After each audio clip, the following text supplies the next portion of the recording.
오늘의 주제는 스토리텔링입니다. 제가 썸네일에 그럴 법한 전개, 그럴 법한 반전이라고 썼는데요.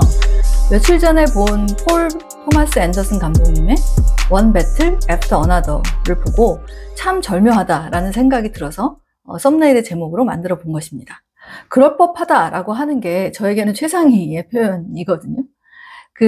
어떤 영화든지 또 어떤 컨텐츠라든지 구멍이나 어찌 보면은 저거는 좀 아닌 것 같은데 라는 요소들이 있기 마련인데, PTA, 폴 토마스 앤더슨 감독님의 이번 영화는 그런 구멍이 없어 보였어요.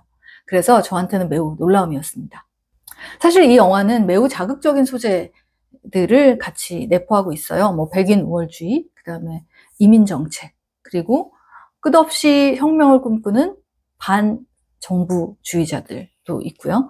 그리고 혁명이 실패한 뒤에 이어지는 지난한 삶이라든지, 그리고 가족 간의 헤어짐, 이런 것들, 굉장히 어두운 사회의 일면을 많이 담고 있는 영화지만 그 각각의 요소들이 정말 절묘하게 버무러져서 보는 사람으로 하여금 감동의 몰입을 느끼게 하는 그런 작품이었습니다. 여기에서 가장 중요한 것이 스토리텔링의 힘이었다고 저는 생각을 합니다. 그러면 뭐가 그렇게 개연성이 있었니? 그럴 법했니? 라고 저에게 물어보신다면 몇 개의 씬을 꼽고 싶은데요. 첫 번째는 약간 우스운 얘기일 수도 있지만 미국 경찰이 너무 일을 잘합니다. 여러분도 아시지만 헐리우드 영화 같은 거 보면은 모든 사건이 종료되고 나서야 이렇게 경찰차가 쫙 몰려오는 씬을 많이 보셨잖아요.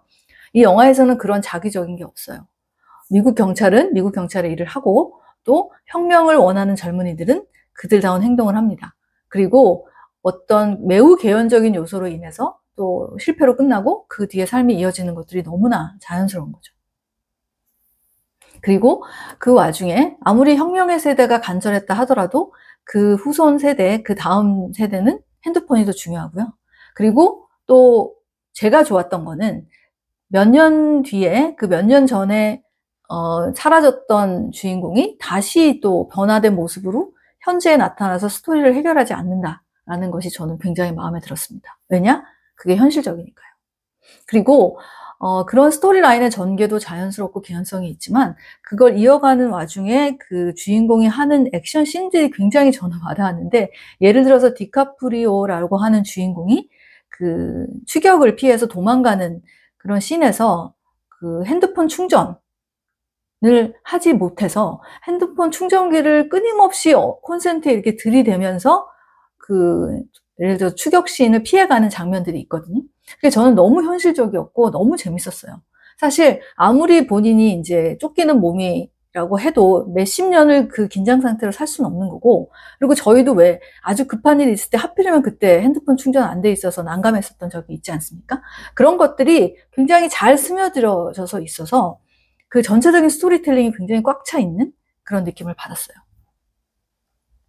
그렇다면 PTA 감독 폴 토마스 앤더슨의 약자입니다. PTA 감독님은 도대체 어떻게 이런 스토리를 만들어내는 걸까요? 오늘 이 컨텐츠의 목적은 그걸 배우는 거 아니겠습니까? 그 얘기를 해보겠습니다. 폴 토마스 앤더슨 감독님, PTA 감독님은 글을 쓰는 것을 다림쥐가 같다라고 정의를 하셨어요. 그 말은 뭐냐면 앞으로 한 발짝 이렇게 나아갔다가 다시 반드시 뒤로 와서 세세하게 다듬어야 되는 작업이 다림쥐인 것처럼 글을 쓰는 작업도 그렇다는 얘기를 하신 거죠. 이 얼마나 위안이 되는 말입니까? 그런 어떤 천재도 글을 쓸 때 막 앞으로만 가는 게 아니라 겨우 한 발짝 갔다가 다시 뒤로 두 발짝 가가지고 세세하게 다듬으면서 전진을 한다는 거. 굉장히 와닿는 표현이었고 좀 위로가 되는 말이었던 것 같습니다. 두 번째, 이런 개연성 있는 스토리텔링을 만들어낼 수 있는 힘이 뭐냐라는 저의 의문에 답을 해준 인터뷰가 있었는데요. 바로 그 캐릭터를 대하는 PTA의 관점이었습니다. PTA는 아무리 본인이 설정한 캐릭터라 할지라도 그에 합당한 액션을 할 수 있도록 그 캐릭터랑 끊임없이 대화를 한다고 해요. 예를 들어서 불황자라고 하는 캐릭터가 있다고 치자고요. 그럼 그 불황자한테 블라블라 해서 자동차 추격신을 시켜보면 어떨까라는 생각이 PTA 감독님의 머릿속에서 떠올랐다고 하면 그거를 그냥 무작정 하는 게 아니라 그 캐릭터의 빙의해서 물어본다고 합니다. 자동차 추격신 같은 게 있으면 어때? 라고 물어보면 그 캐릭터가 답을 한다고 해요. 나는 자동차 추격신에 이렇게 휘말릴 만한 그런 이벤트를 만드는 사람은 아닌 것 같아. 라는 대답을 듣는다고 합니다.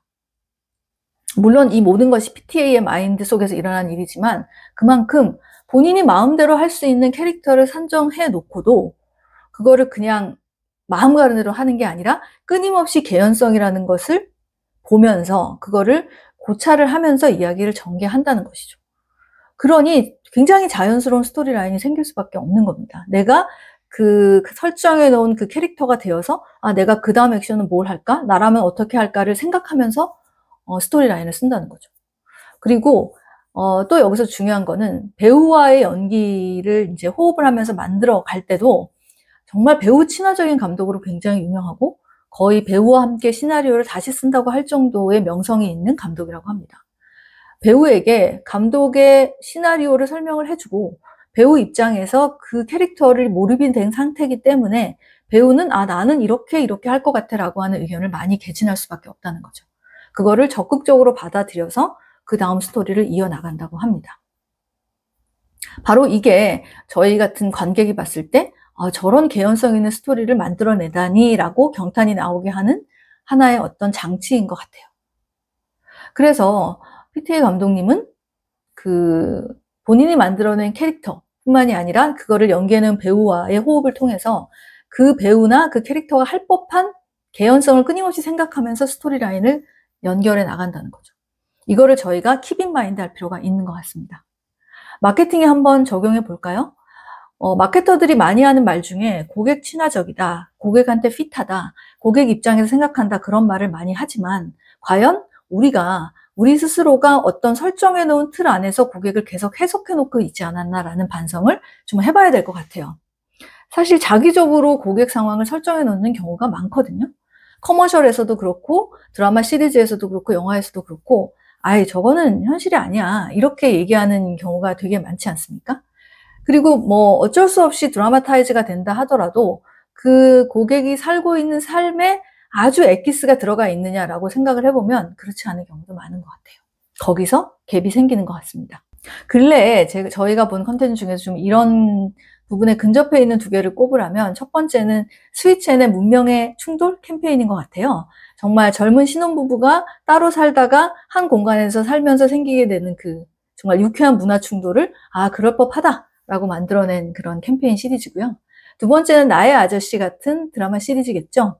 사회 초년병의 어려운 삶을 영위하고 있는 여자 주인공이 저렇게밖에 살 수 없겠구나라고 하는 거를 굉장히 흡입력 있게 전개를 해주어서 감동을 선사했던 드라마였던 것 같아요. 이야기의 전개도 그렇지만 그 극 중에 아이유가 연기했던 그 주인공 한겨울에도 하나의 코트로 한겨울을 버틴다든지 차가운 겨울 날씨에 양말도 없이 그 얇은 스니커즈 하나를 버티면서 살아가는 모습이라든지 그 집으로 가는 그 가파른 골목길의 계단이라든지 그런 것들이 하나하나의 요소들이 주는 그럴 법한 이미지와 그럴 법한 전개가 저희들을 몰입으로 이끌었던 기억이 있습니다. 즉 우리가 고객 친화적이다라고 하는 거를 과연 이 PTA가 하듯이 그렇게까지 깊게 들여다봤는가? 좀 더 고찰해 볼 필요가 있지 않나라는 게 오늘의 그 컨텐츠의 주요 주제가 될 것 같네요. 마지막으로 노력하지만 여전히 어려운 그 상황에 대한 PTA의 조언을 여러분에게 들려드리면서 컨텐츠를 마무리하겠습니다. PTA 감독님도 글을 쓸 때면 항상 마이크 타이슨이라는 핵주먹이 와서 내가 쓴 결과물에 대해서 엄청나게 혼을 내고 간다고 하는 그런 은유적인 표현을 쓰세요. 하지만 여기서 중요한 거는 마이크 타이슨의 핵주먹에 맞을 각오를 하더라도 돌아와서 책상 앞에 앉는 것이다 라고 얘기를 하십니다. 그래서 어느 순간 마이크 타이슨한테 맞는 것을 즐기게 되고 그것을 즐기게 되는 것이 반복되면서 그 마이크 타이슨이 훨씬 더 큰 보상을 주고 간다는 거죠. 즉 처음에는 잘 되지 않는 스토리텔링이라도 계속해서 써보고 그럼에도 불구하고 책상 앞에 앉아있는 끈기가 우리의 스토리를 더 업그레이드 시켜주는 그런 하나의 요소다라는 것이 PTA의 조언입니다. 스토리텔링이 중요해지는 세상에서 어찌 보면 가장 베이직한 이야기를 하고 있는 것 같네요. 우리가 얼마나 그 피사체, 우리가 얼마나 그 고객을 깊이 고민했는가, 그리고 그 전개에 대해서 우리 스스로가 납득하고 있는가를 돌아보자. 네, 오늘의 노페이크 마케팅의 시선이었습니다. 감사합니다.